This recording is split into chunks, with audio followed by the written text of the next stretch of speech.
M&J Video Games and Collectibles. Sport and non-sport cards, wrestling items, autographed items. We buy, sell, and trade. M&J Video Games and Collectibles, located at 1049 Queen Street, Southington, Connecticut.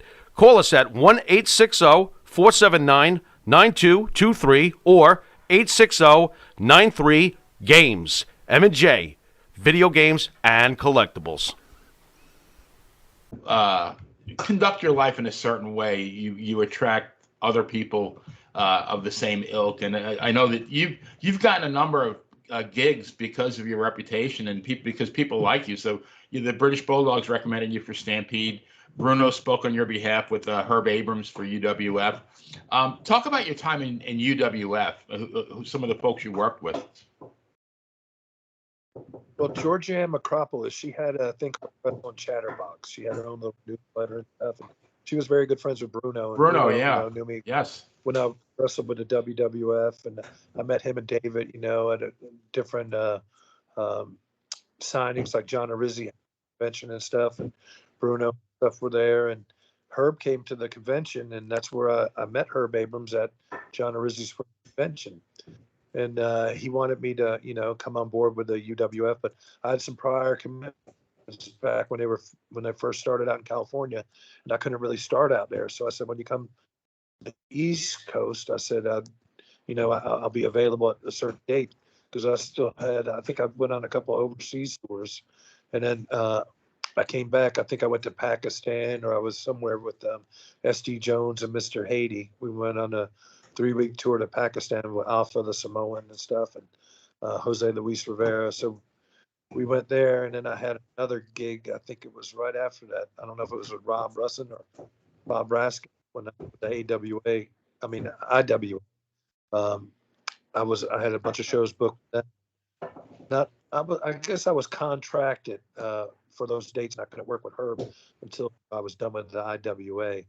But Herb met me, and he liked me, and he said he wanted to use me, and Bruno spoke, good about on my behalf, and he says, book this kid, and he booked me. So, and Bruno was like a mentor. I mean, I would listen to him, and I'd tell stories, and I took him out to Frost Restaurant with me, a nice Italian place across from where I used to live in Brooklyn, and him and Captain Lou and me and Herb went there, and we had a really nice dinner. And everybody talks bad about Herb Abrams, but Herb Abrams was very, very nice to me and my family, and he was very good to most of the boys. If he liked you, he really liked you. He was excellent with Bruno, excellent with Captain Lou, John Tolis. I mean, the Power Twins, he gave them a good push to Steve Wild Thing Ray. So, I mean, he was good to some of the boys, but then you hear stories, like he would stiff people with checks, or he was partying too much. I mean, what he did on the side, it wasn't my business, that was his business, and I would never judge them for what they did. Maybe that's just, who I am. I don't judge people, but, I treat people the way I want to be treated. If people treat me good, I'll treat them better. So that's how I was with Herb. But, people ask me, did Herb ever bounce you a check? Yeah, he bounced me some checks, and he always made good on them. So I don't have anything bad to say. I mean, he tried, everybody in the business wanted to work for Herb. Andre the Giant, he was at a couple of tapings out there in California. Rick Rude, Greg Valentine, Honky Tonk, Sid. I mean, you name it. The list goes. Jimmy Snuka, all the for Bob Backlund. I mean, every major talent wanted to work for him. Ivan Koloff and Bob Backlund at Pro. It was like, that was a WWF kind of card, at that thing. Sounds that way, yeah. Oh, yeah. Cactus and Bob Orton Jr.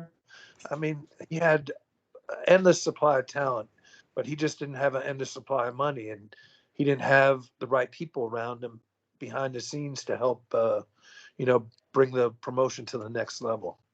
Help. Go ahead. I'm sorry.